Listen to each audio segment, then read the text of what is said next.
मैं Saurabh Saraswati classes class से आपका हमारे YouTube चैनल पर दोस्तों हार्दिक स्वागत करता हूं। दोस्तों आज हम एक टॉपिक लेके आए हैं नोबेल प्राइज। दोस्तों यहां से क्वेश्चन अवश्य आता है। नोबेल प्राइज दोस्तों दो हिस्सों में मैंने इसको बांटा है। एक तो नोबेल प्राइज का इतिहास क्या है और दूसरा 2022 में नोबेल प्राइज किसको मिले हैं। और यहाँ पर दो हिस्सों में ये बढ़ता है, एक तो इसकी करंट अफेयर का भाग रहता है और एक इसका स्टैटिक पार्ट्स रहता है। आज दोस्तों इस वीडियो में जितने भी नोबेल प्राइज के स्टैटिक तथ्य हैं उनको आज हम इस वीडियो में देखेंगे और 2022 में नोबेल प्राइज से जिन लोगों को नवाजा गया था वो हम सेकंड वीडियो में देखेंगे। तो दोस्तों आज देखते हैं एक बेहतरीन टॉपिक नोबेल प्राइज के स्टैटिक तथ्य। तो यहाँ पर दोस्तों अगर नोबेल प्राइज की बात की जाए तो दोस्तों यहाँ पर एक व्यक्ति का नाम निकल कर आता है, अल्फ्रेड नोबेल। इन्हीं की याद में दोस्तों हमारा नोबेल प्राइज दिया जाता है। दोस्तों इन्होंने है ना डायनामाइट का आविष्कार किया था। अगर ये क्वेश्चन बनता है दोस्तों, एक पॉइंट यहां से बनता है, डायनामाइट के आविष्कारक किसको माना जाता है, तो ये है हमारे दोस्तों अल्फ्रेड नोबेल। दोस्तों यह पुरस्कार उन लोगों को दिया जाता है जिन्होंने पूर्ववर्ती वर्ष में के दौरान मानव जाति के लिए अधिकतम लाभ प्रदान किया, यानी मानव जाति के हित में जो कार्य करते हैं उनके लिए नोबेल प्राइज दिया जाता है। और दोस्तों पहली बार ये पुरस्कार 1901 में दिया गया था। अगर दोस्तों अल्फ्रेड नोबेल की बात की जाए तो इनका जन्म स्वीडन देश में हुआ था। तो दोस्तों यहाँ पर स्वीडन देश से बहुत पॉइंट बनते हैं, मतलब स्टैटिक पॉइंट यहाँ पर हम स्वीडन देश के नोट कर लेना। दोस्तों देशों से पॉइंट यहां पर बनते हैं। तो अगर मैं बात करूं स्वीडन देश की राजधानी की बात करते हैं दोस्तों, स्वीडन देश की राजधानी स्टॉकहोम। स्वीडन देश की राजधानी है दोस्तों स्टॉकहोम। अगर यहां पर स्वीडन देश की दोस्तों मुद्रा की बात की जाए, यहां पर अगर इसकी मुद्रा की बात की जाए तो दोस्तों ये है हमारी स्वीडिश क्रोना। और यहां पर दोस्तों इसकी संसद की बात की जाए स्वीडन देश की, दोस्तों अगर संसद को देखें तो दोस्तों ये है हमारी रिक्सडॉग। तो दोस्तों ये तीनों पॉइंट बिल्कुल बेहतरीन तरीके से आप नोट कर लेना। दोस्तों यहां से क्वेश्चन पक्का बनता है स्टैटिक पॉइंट से कि देश की राजधानी क्या है, मुद्रा क्या है। और तीसरा पॉइंट यहां से भी क्वेश्चन आता है कि इस देश की संसद कौन सी है। अगर दोस्तों इसको एक ट्रिक के माध्यम से याद किया जाए तो दोस्तों स्वीडन देश एक यूरोप का देश है, यूरोप की कंट्री है दोस्तों स्वीडन, यूरोप महाद्वीप में स्वीडन है। और स्वीडन घर है किसका, अल्फ्रेड नोबेल का, अल्फ्रेड नोबेल का। तो घर से याद रखो दोस्तों होम, तो इसकी राजधानी होगी स्टॉकहोम। और दूसरा यहाँ पर होम शब्द है और यहाँ पर डॉग शब्द है कि होम पे हम घर पे हम कुत्ते पालते हैं यानी डॉग पालते हैं। तो डॉग से याद रखो दोस्तों रिक्स डॉग, डॉग पालने में रिक्स है। तो ये देखो अल्फ्रेड नोबेल का होम है स्टॉकहोम, तो स्वीडन की राजधानी स्टॉकहोम और इसकी मुद्रा दोस्तों स्वीडिश क्रोना और संसद जाती है दोस्तों रिक्सडॉग। तो ये तीनों पॉइंट दोस्तों बेहतरीन तरीके से नोट कर लेना। उसके बाद दोस्तों यहां पर बात करते हैं कि यह पुरस्कार किस क्षेत्र में दिया जाता है। तो दोस्तों याद रखना ये 6 क्षेत्रों में दिया जाता है। तो दोस्तों ये फिजिक्स, केमिस्ट्री, साइकोलॉजी या मेडिसिन, लिटरेचर, इकोनॉमिक्स और शांति। तो दोस्तों यहां पर एक बात और बता दूं, जब ये नोबेल प्राइज की शुरुआत की गई थी तो स्टार्टिंग में ये केवल 5 क्षेत्रों में दिया जाता था। तो छठा क्षेत्र में बाद में दिया गया, अर्थशास्त्र का क्षेत्र में जो छठा क्षेत्र है ये बाद में जोड़ा गया था दोस्तों। ये इसकी स्थापना पूछ ली जाती है तो 1968 में। अगर ये पूछा जाए ये पहली बार कब दिया गया था तो ये 1969 में दिया गया था दोस्तों। अर्थशास्त्र में पहला पुरस्कार 1969 में दिया गया था। अगर पूछा जाए किससे तो ये पॉइंट नोट कर लेना दोस्तों, रेंगर, फ्रिस्क और जॉन टीनबर्गन को दिया जाता है। आर्थिक प्रक्रियाओं के विश्लेषण के लिए गतिशील मॉडल इन्होंने विकसित किया था दोस्तों। क्लियर, इनके लिए इनको अर्थशास्त्र में नोबेल पुरस्कार मिला था। तो विश्व का पहला अर्थशास्त्र में नोबेल पुरस्कार प्राप्त करने वाले रेगनर, फ्रिस्क और जॉन टीनबर्गन है। अगर यहाँ पर भारतीय की बात करें, जो पहले भारतीय हैं वो हैं हमारे अमर्त्य सेन। 1998 में दोस्तों अमर्त्य सेन को लोक कल्याण अर्थशास्त्र के लिए आविष्कार मिला था। पहले भारतीय दोस्तों जिनको ये अवार्ड से सम्मानित किया गया अर्थशास्त्र के क्षेत्र में, अमर्त्य सेन। उसके बाद दोस्तों अगर यहां पर कुछ एक बिंदुओं की बात करते हैं कि देखो दोस्तों ये 6 क्षेत्रों में दिया जाता है। अगर यहां पर बात की जाए तो दोस्तों शांति का जो पुरस्कार है वो नॉर्वे में दिया जाता है, नॉर्वे की राजधानी ओस्लो में।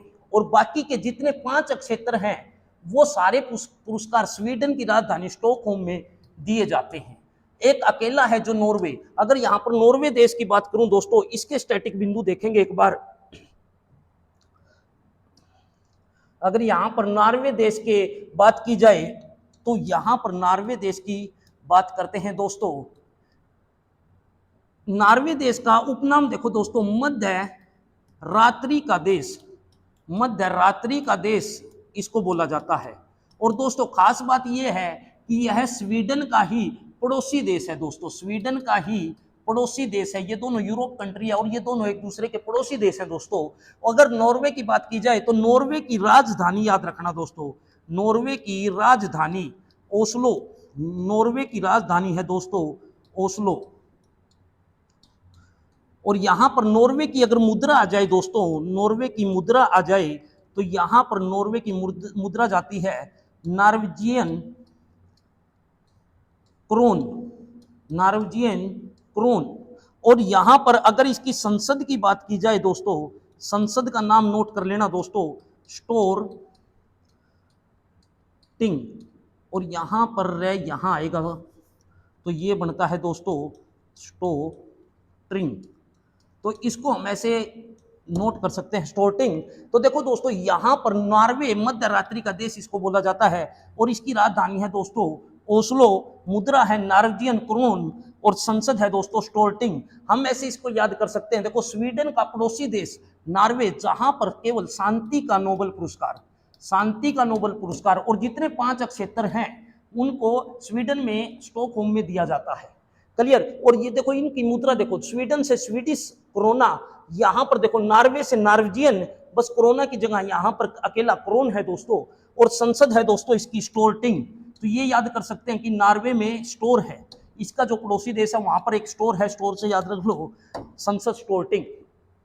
उसके बाद दोस्तों पॉइंट्स देखते हैं आगे।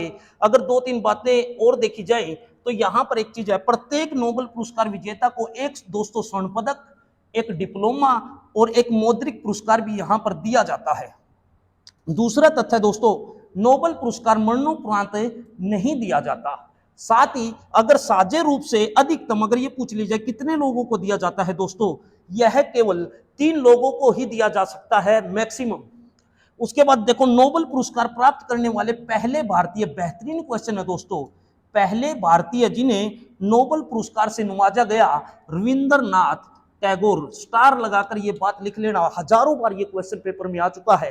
रविंद्रनाथ टैगोर किसके लिए मिला था दोस्तों? लिटरेचर में इनको मिला था, साहित्य के लिए 1913। गीतांजलि पुस्तक के लिए, गीतांजलि पुस्तक के लिए इनको है ना नोबेल पुरस्कार मिला था। गीतांजलि पुस्तक के लिए इनको नोबेल प्राइज मिला था। अगर दोस्तों महात्मा गांधी की बात करूं तो महात्मा गांधी जी को नोबेल प्राइज नहीं मिला।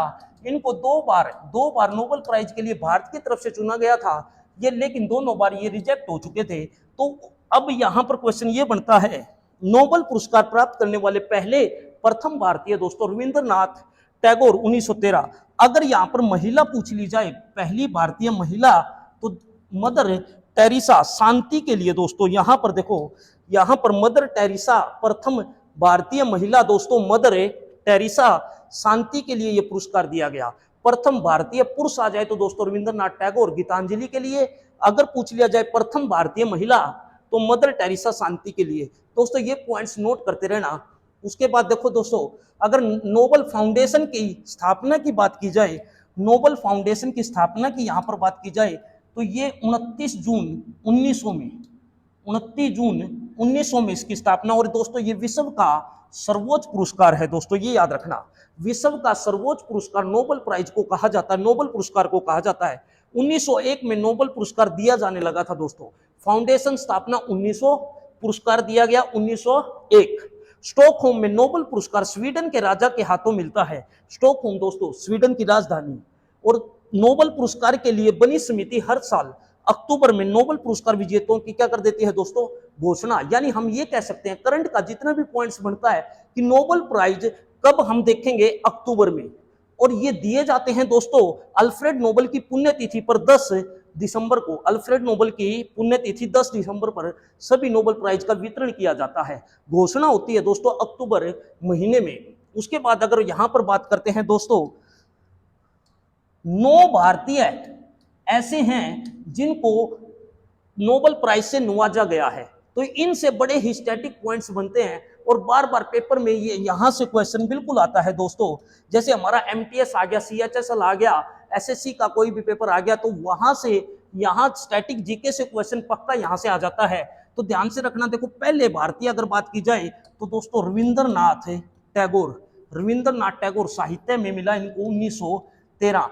उसके बाद देखो दोस्तों सीवी रमन भौतिक विज्ञान 1930, प्रकाश के प्रकीर्णन पर उनके कार्य तथा रमन प्रभाव की खोज के लिए दूसरे नंबर पर सीवी रमन। अच्छा दोस्तों यहां पर एक बात है, 1954 में इनको भारत रत्न भी मिला है। भारत रत्न ये नोट कर लेना भाई, 1954 में इनको भारत रत्न भी मिला है। 1954 में पहले भारतीय जिनको भारतीय रत्न मिला 1954 में ही भारत ने स्टार्ट किया था भारत रत्न देना। उसके बाद देखो हरगोविंद खुराना को चिकित्सा में मिला 1968 में। अनुवांशिक कोड की अपनी व्याख्या और प्रोटीन संश्लेषण, ये देखो दोस्तों यहाँ पे ये क्वेश्चन बढ़ जाए, प्रोटीन संश्लेषण में कार्य करने के लिए हरगोविंद खुराना को चिकित्सा में मिला दोस्तों। उसके बाद देखो दोस्तों मदर टेरेसा को शांति मानवीय कार्य के लिए पुरस्कार किया गया। अच्छा मदर टेरेसा को भी भारत रत्न से नवाजा गया है, भारत रत्न भी मिला है मदर टेरेसा को 1980 में। 1980 में मदर टेरेसा को भी भारत रत्न से नवाजा गया है। दोस्तों ये भी नोट करते रहना, भारत रत्न के पहले व्यक्ति सीवी रमन ऐसे भारतीय है जिनको भारत रत्न भी मिला और नोबेल पुरस्कार भी मिला। दूसरा मदर टेरेसा जिनको शांति के लिए नोबेल पुरस्कार भी मिला और भारत रत्न से भी नवाजा गया। पांचवा यहां पर सुब्रमण्यम चंद्रशेखर भौतिक विज्ञान में सितारों की संरचना और विकास पर उनके सैद्धांतिक अध्ययन के लिए। तो दोस्तों ये 5 नाम मैं दोबारा रिपीट करता हूं ताकि ध्यान से आप एक बार देख लीजिए। रविंद्रनाथ टैगोर साहित्य में, साहित्य के लिए, सीवी रमन भौतिक विज्ञान प्रकाश के प्रकीर्णन और कार्य, और दूसरी बात सीवी रमन का ये याद रखना भारत रत्न, इनको भारत रत्न मिला, भारत रत्न। हरगोविंद खुराना को चिकित्सा के लिए, मदर टेरेसा को शांति पुरस्कार भी मिला है प्लस भारत रत्न, ये 2। सुब्रमण्यम चंद्रशेखर भौतिक विज्ञान में 19 सितारों की संरचना, ये क्वेश्चन रेलवे का फेवरेट है दोस्तों, रेलवे में काफी बार पूछा। सितारों की संरचना के विकास और उनके सिद्धांत के अध्ययन के लिए किसको नोबेल प्राइज से नवाजा गया है? सुब्रमण्यम चंद्रशेखर। अगर मैं 6 की बात करता हूं, अमर्त्य सेन आर्थिक विज्ञान, आर्थिक विज्ञान 1998 कल्याणकारी अर्थशास्त्र के योगदान के लिए, अर्थशास्त्र में उनके योगदान के लिए अमर्त्य सेन को मिला है। अगर दोस्तों इनको भी भारत रत्न से नवाजा गया है, भारत रत्न। दोस्तों इनको है ना 1990 में भारत रत्न से नवाजा गया था, अमर्त्य सेन को 1990 में भारत रत्न से नवाजा गया था। तो दोस्तों देखो 3 व्यक्ति ऐसे हैं जिनको नोबेल प्राइज भी मिला और भारत रत्न से भी नवाजा गया है। देखो सीवी रमन भारत रत्न से नवाजा गया दोस्तों, मदर टेरेसा 1980 भारत रत्न से नवाजा गया, और अमर्त्य सेन को भी भारत रत्न से नवाजा गया 1990। 7वां आता है दोस्तों वेंकट रमन रामाकृष्णन, रसायन के क्षेत्र में 2009 में राइबोसोम की संरचना और कार्य के अध्ययन के लिए इनको दोस्तों ये पुरस्कार मिला है। 8वां आता है दोस्तों कैलाश सत्यार्थी, इनको भी शांति के उपलक्ष्य में। अच्छा दोस्तों देखो सारे पुरस्कार, शांति का अगर पूछा जाए ना, शांति का पुरस्कार नॉर्वे देश में, मध्य रात्रि का देश जिसकी राजधानी दोस्तों ओस्लो, ओस्लो में शांति का पुरस्कार दिया जाता है। बाकी सारे स्वीडन की राजधानी स्टॉकहोम में दिए जाते हैं। ये पॉइंट्स बिल्कुल ध्यान रखना। 2014 में मिला था दोस्तों बच्चों और युवाओं के दमन के खिलाफ और सभी बच्चों के शिक्षा के अधिकार हेतु उनके संघर्ष के लिए, यहां पर इनको शांति के लिए पुरस्कार कैलाश सत्यार्थी। 9वां है दोस्तों अभिजीत बनर्जी आर्थिक विज्ञान के लिए, इंपॉर्टेंट बनता है दोस्तों आर्थिक विज्ञान के लिए 2 ही हैं, अमृत सेन और अभिजीत बनर्जी। 2019 में वैश्विक गरीबों को कमी करने उनके प्रयोगात्मक योगदान के लिए इनको पुरस्कार दिया गया। अगर दोस्तों यहां पर ये चीज देखी जाए तो इनको बिल्कुल याद रखना, क्योंकि दोस्तों ये एज इट इज रहती है, स्टैटिक जीके कभी नहीं बदलती। एक बार पढ़ लीजिए, सभी पेपर में आपके काम आएगी स्टैटिक पॉइंट्स। एक बार टाइम लगता है लेकिन एक बार याद होने के बाद हर एक पेपर में दोस्तों ये वेटेज बढ़िया रखती है। तो देखो यहाँ पर स्टैटिक जीके का पॉइंट्स दोबारा रिपीट करता हूं, देखो सीवी रमन भौतिक विज्ञान में, प्लस इनको भारत रत्न से भी नवाजा गया, भारत रत्न प्लस भारत रत्न, फिर मदर टेरेसा शांति के लिए प्लस भारत रत्न से भी इनको नवाजा गया है, फिर अमर्त्य सेन आर्थिक विज्ञान और भारत रत्न से भी इनको नवाजा गया है। यानी 3 व्यक्ति ऐसे हैं जिनको नोबेल प्राइज से भी नवाजा गया और भारत रत्न से भी नवाजा गया। फिर हम बात करते हैं तो दोस्तों यहां पर विश्व में 4 व्यक्ति ऐसे हैं, विश्व में 4 व्यक्ति ऐसे हैं जिनको नोबेल पुरस्कार 2 बार मिला है। 4 व्यक्ति दोस्तों ऐसे हैं जिनको विश्व में नोबेल पुरस्कार 2 बार मिला है। देखो एक तो पहला है मैडम क्यूरी, दूसरा जॉन बार्डिन, तीसरा है फ्रेडरिक सेंगर, चौथा है दोस्तों लिनस पोलिंग। दोस्तों इसको एक ट्रिक के माध्यम से याद करते हैं। देखो इसका पहला वर्ड उठा लो, मैडम का पहला वर्ड उठा लो मैडम, जॉन फ्रेंडली फ्रेंड, देखो इसका फ्रेंड ली से बना लिनस।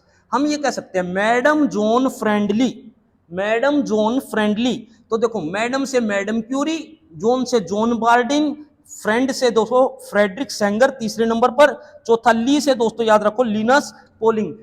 ये 4 व्यक्ति ऐसे हैं जिनको 2-2 बार नोबेल प्राइज से नवाजा गया। तो दोस्तों यहां पर देखो मैडम क्यूरी का नाम, एक फेमस क्वेश्चन आता है, रेडियम की खोज करता मैडम क्यूरी। तो 1903 में इनको रेडियो सक्रियता की खोज के लिए मिला और 1911 में रेडियम के लिए मिला। 1903 में याद रखो दोस्तों रेडियो की सक्रियता, 1911 में शुद्ध रेडियम के निष्कर्षण के लिए मैडम क्यूरी को 2 बार नोबेल प्राइज से नवाजा गया। फिर हमारा आता है दोस्तों लिनस पोलिंग, वर्ष 1954 में दोस्तों हाइब्रिड सिद्धांत के लिए, और वर्ष 1962 में नाभिकीय प्रयोग, याद रखना दोस्तों नाभिकीय प्रयोग, इनको भी 2 बार लिनस पोलिंग को भी दोस्तों। तीसरा जॉन बार्डिन, वर्ष 1956 में ट्रांजिस्टर के आविष्कार के लिए, इंपॉर्टेंट है दोस्तों ट्रांजिस्टर के आविष्कार के लिए जॉन बार्डिन के लिए, और 1972 में अति चालिकता के सिद्धांत के लिए, इनको भी 2 बार नवाजा गया, 1956 और 1972। फिर चौथा आता है दोस्तों हमारा फ्रेडरिक सेंगर, वर्ष 1958 में दोस्तों इंसुलिन मोलिक्यूल की संरचना के लिए, और 1990 में वायरस न्यूक्लियोटाइड की संरचना के लिए 2 बार। दोबारा रिपीट करता हूं दोस्तों, एक बार ध्यान से देखना, बिल्कुल आसान है, एक बार याद कर लेंगे। देखो मैडम जॉन फ्रेंडली है, मैडम जॉन फ्रेंडली है, तो मैडम से मैडम क्यूरी, जॉन से जॉन बार्डिन, फ्रेडरिक सेंगर, ली से लिनस पोलिंग। ये 4 व्यक्ति ऐसे हैं जिनको नोबेल प्राइज से 2 बार नवाजा गया है। उसके बाद दोस्तों ये एक बेहतरीन सोसाइटी है, विश्व की पहली सोसाइटी जिसको नोबेल प्राइज 3 बार मिला है दोस्तों। विश्व में ऐसी बेहतरीन सोसाइटी रेड क्रॉस सोसाइटी जिसको 3 बार नोबेल पुरस्कार प्राप्त करने वाली सोसाइटी है दोस्तों।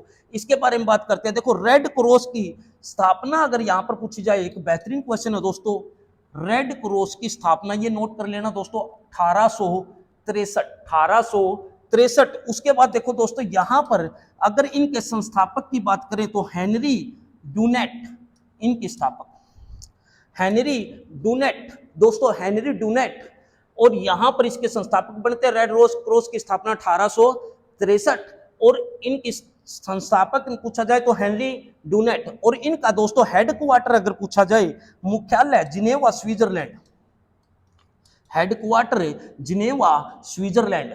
दोस्तों स्विट्जरलैंड देश की अगर मैं बात करूं तो यहां पर स्विट्जरलैंड की राजधानी दोस्तों जिनेवा नहीं है, याद रखना, ये बच्चा गलती कर देता है कि जिनेवा को स्विट्जरलैंड की राजधानी समझ लेता है, लेकिन दोस्तों यहां पर राजधानी इसकी बर्न है, स्विट्जरलैंड की राजधानी दोस्तों बर्न।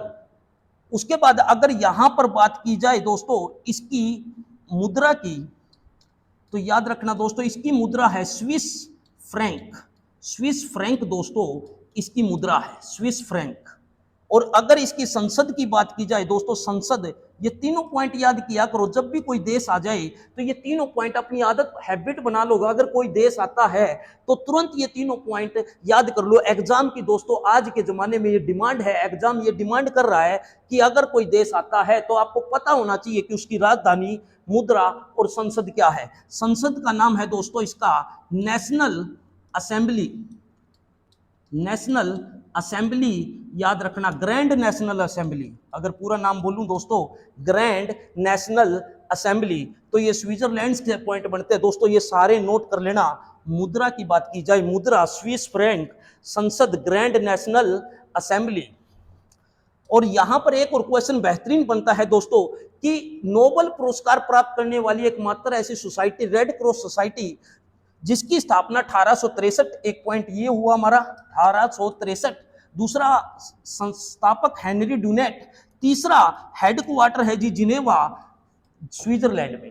क्लियर। फिर देखो किसी भी युद्ध, बीमारी और आपदा के समय ये संस्था लोगों की क्या करती है दोस्तों, सहायता करती है। और इस रेड क्रॉस सोसाइटी को 3 बार दोस्तों, प्रथम विश्व युद्ध के दौरान 1970, दूसरे विश्व युद्ध के दौरान 1944 और 1963 में इनको नोबेल में शांति पुरस्कार से नवाजा गया।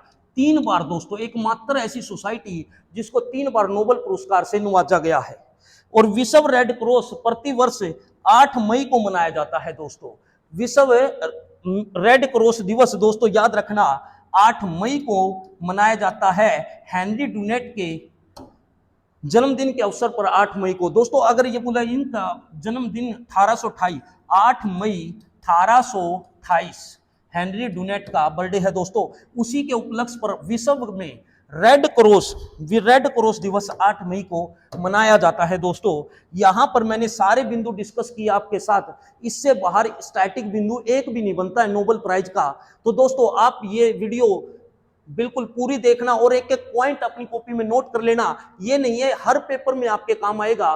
नोबेल प्राइज एक ऐसा कंसेप्ट है और ऐसा टॉपिक है जो हर बार आपके पेपर में आता है।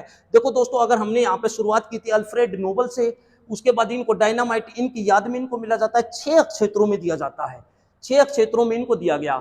शुरू में 5 में दिया जाता था, 6ठा क्षेत्र अर्थशास्त्र नोबेल 1968। यहाँ पे भारतीय बात किया जाए अमर्त्य सेन। फिर आप लोग देख लेना शांति, एक ये पॉइंट याद रखना, शांति का नॉर्वे की राजधानी ओस्लो में, बाकी सारे स्वीडन की राजधानी स्टॉकहोम में दिए जाते हैं। दूसरा यहाँ पर बात करते हैं दोस्तों, यहाँ पर एक लिस्ट है, ये 9 भारतीयों को बिल्कुल अच्छे से नोट कर लेना। उसके बाद 2 बार 4 व्यक्तियों को मिला है, मैडम जॉन फ्रेंडली है, मैडम जॉन फ्रेंडली है, इनसे दोस्तों नोट कर लेना। उसके रेड क्रॉस सोसाइटी एकमात्र ऐसी सोसाइटी जिसको 3 बार मिला है दोस्तों, 3 बार। Thank you. आप लोग इस वीडियो को ज्यादा से ज्यादा शेयर कीजिएगा और मैं आशा करता हूं कि ये सारे कंसेप्ट आपके दिमाग में बिल्कुल अच्छी तरह बैठ गए हैं। मैं दूसरी वीडियो में आपसे लोगों से मिलता हूं जो कि हमारी करंट अफेयर की रहेगी। नोबेल प्राइज 2022 में किन किन व्यक्तियों को नोबेल प्राइज से नवाजा गया है। जय हिंद, जय भारत।